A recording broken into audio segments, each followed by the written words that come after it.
Hey everybody, Unstable Gamer here, and welcome back to the channel. Today in Raid, we're going to talk about some mistakes and some don'ts. Some mistakes that I made that I wish I didn't, and some things that you just don't want to do and keep an eye out for when you start this game new. And maybe if you've been playing for even just a couple weeks, maybe there's something you can pick up. Hopefully it helps you out. There's a lot to discuss here, so let's get into it.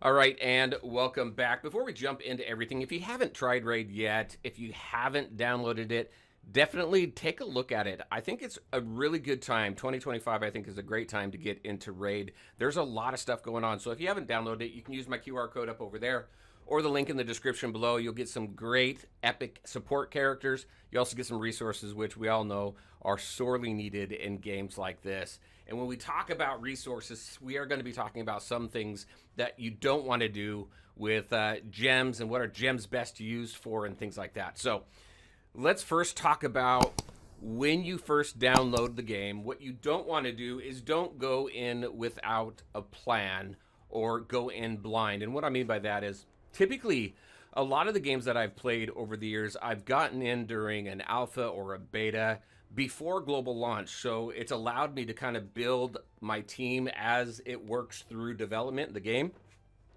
So by the time global launch comes, I've got a really solid understanding of what to do in the game and what not to do. With Raid, especially games that have been out for a long time, Raid's been out for what, 6, 7, 8 years, somewhere around there. It's been out for a long time, and there's a lot of stuff in the game, and it can seem overwhelming. At least for me, when I jumped into the game, it was overwhelming. There's so much to do. There's tournaments, there's missions, there's events, all these things popping up all over the place, and you have just no idea where to start. So you don't want to go in blind. There's a bunch of resources out there, a bunch of content creators. I've created some videos on the game as well. I'm going to continue to create videos on this game and really look at it from a newcomer perspective, because I haven't really played Raid over the years. I've dabbled in it here and there, just in the very beginning parts of the game, but I've never really dug deep into the game like I am now. So whole bunch of resources out there. If you haven't seen my last video, I talk about that and the different resources that are available to help you start strong,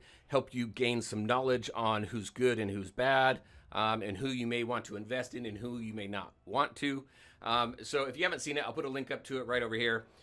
So don't go in blind. Next question is always gems. What are gems best used for? I was talking about things not to do with gems. You don't want to go in the store and just start buying stuff up in the store using your gems. Gems in games are usually best used for refreshing your energy. I'm going to give you 3 things to use your gems for in the priority that I prefer. Now, for me, first and foremost, I put everything into the gem mine. It just seemed like a good way to invest in something that's going to pay back and just passively give me gems. So it's going to give you 15 gems per day. Not a ton, but anytime you can get free gems outside of missions and things like that is always good, right? Gems, resources, all that kind of stuff. So get your gem mine up to level 3 as quickly as you can. If I remember correctly, it is 500, so it's 1,500 gems total. I saved up all of my gems from all the missions and everything that I did. There's a whole bunch of stuff that you're going to get. One thing this game doesn't do is newer games today just give you a ton of absolutely everything. This game here, it gives you, I don't know, I don't want to say it gives you the world, and I don't want to say it doesn't give you anything. It gives you a reasonable amount of resources as you continue to work through the game, but it just doesn't give everything to you like you see in a lot of other games coming out today. So you definitely have to be more cautious where you spend your resources and what you do in this game. It just takes a little bit more strategy and thought when you're building up your team and your roster, right? So first is your mine. Second is going to be, and this is something that I recently learned, is masteries. That's what I'm saving up for. I've got a little over 400 gems. 700 gems. I'm going to go into my guy here. This is my starting character. I'm going to go into masteries.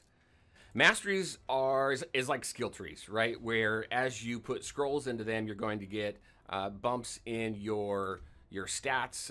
Your abilities are going to do a little bit more, so you get upgrades in your abilities. What you can do is I can go into here, I can click on this, I can get all scrolls. 800 gems is going to get you all the scrolls you need to max out masteries for one character. I think that is great. I think that's a great option because when you go into the mastery dungeons, so let's just go all the way out over here into the battle. And then let's go to dungeons and then scrolls, which is right here, the Minotaur.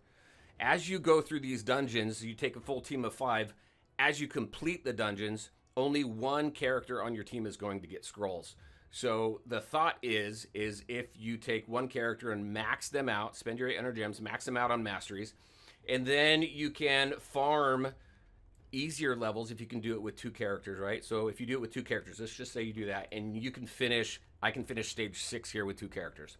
Then what's going to happen, since I have a character that has max masteries, they're not going to get scrolls because they're already maxed out. So the other character is going to get those scrolls so that you can start working on masteries for that character. If you want to spend another 800 to max another character out, that way you can bring 3 in there. It just gives you it gives you an option to better control where the scrolls are going to go so that you can build up your masteries. It's a pretty grueling farm, in my opinion, and from what I've heard from other people, just because only one character gets it. So it just takes a lot of time and energy to go in there. So I think that option to use the 800 gems, I think, is great. All right. The other one is refreshes. Like I was saying in the beginning, refreshes are the best use of gems in pretty much any game.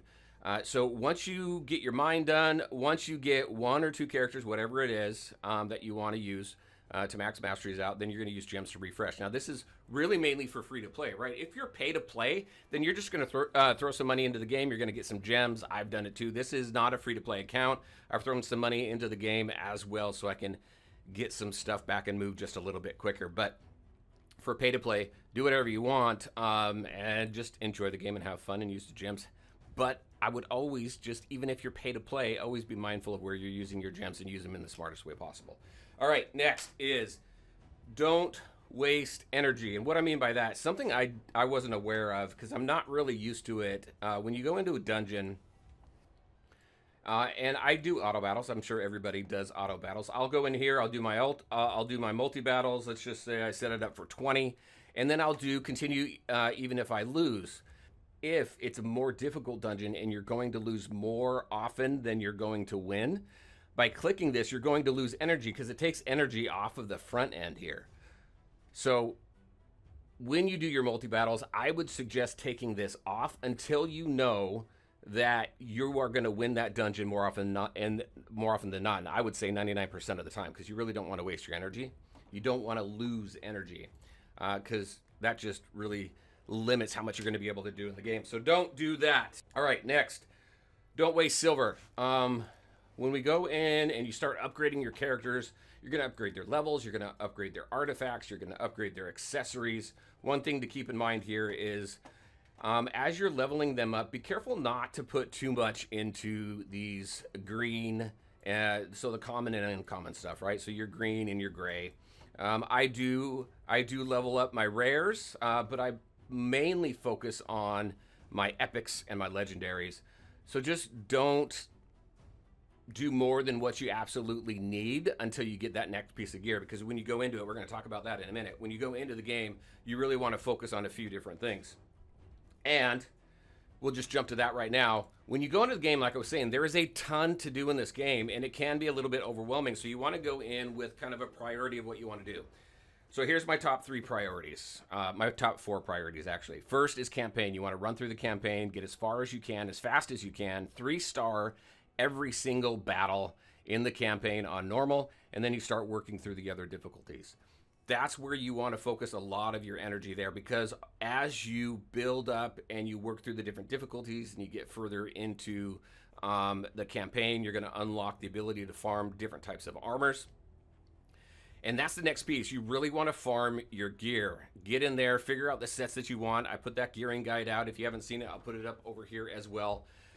Figure out the sets that you want and then just start farming those sets. Get what you need to build your roster and your teams to a point to where you're going to be able to continue to push these dungeons. So focus on your campaign, your farming, and gear farming. Also silver farming. As I had mentioned in a previous video, if you go in here into your dungeons, go into your campaign, Go in. I'm in. Let's see. I'm in hard right now. Let's just say I stop here. Go into here. Farm stage 3. This is going to give you shields. Shields sell for more silver than the rest of the gear. So when you farm silver, definitely make sure that you start farm stage 3. The highest campaign battle, stage 3, so that you get the most silver out of it. And then next, I said 4. Next, you want to really focus on your quests and your missions. That's these right here. There's a lot here, right? You got your dailies, weeklies, monthlies, and advanced. You're going to unlock advanced, I think, at level 35. Focus on these missions and these quests and these missions here. I am so far behind on Arbiter here. I really need to focus on this. I think I mentioned this in another video. Because obviously then at the end you're going to unlock Arbiter, right? And she is a Void. Void characters are pretty rare in the game, and there's fewer Void characters than any other character. So you want as many Void as you can get, right? So definitely focus on that. So campaign, gear farming, silver farming, and your quests and missions. As you do that, you're going to just passively complete some tournament, get some rewards for tournaments and events and stuff like that. So watch for your red dots over here so that you can claim those rewards. Next, don't sacrifice your rares, epics, and legendaries. And what I mean by that is when you go in and you start to level up and rank up your different heroes. I'm just going to go into the tavern here. And let me just go down to Coldheart here. What I want to do is I want to max her out. I'll use my commons. Rares, you want to be a little bit careful of. Make sure you keep the rares that you know you want, like Coldheart. You definitely want, because I think it's the Fire Dungeon. Fire Knight, I think that's the name of it. Also, this character here, boom, Frozen Banshee, she's good for Clan Boss. So know the rares that are going to help you. Again, those resources I had mentioned in a previous video. Know which rares to keep and not use as food for other characters to rank them up or to level them up. But never do that. Never sacrifice your legendaries and epics. I think that's a pretty standard rule. So definitely keep an eye on that. And then I think that is it. There's some mistakes that I made. There's some don'ts. I know that we probably covered a couple of those don'ts in some previous videos, but I feel it's important to reiterate some of that stuff, especially if you haven't seen some of the previous videos that I created. I've got more content coming on this game. I'm super excited about it. Again, if you haven't downloaded it, make sure to use my QR code up there or the link in the description below. You're going to get some great characters, some great epic support characters, and some resources that are going to help boost your account and really help you start out strong and move quickly and put you in a good place. And set you up for success. All right, everybody, that is what I had. Very, very curious on your thoughts. What do you think of the video? What do you think of the content that you're seeing on this channel so far? And what other kind of content would you like to see? Anything different? All right, everybody, as always, I want to thank you all for taking the time to watch the video. If you liked it, make sure to hit that like button and share your thoughts and questions in the comment section below. Take care, everybody, and we'll talk to you next time.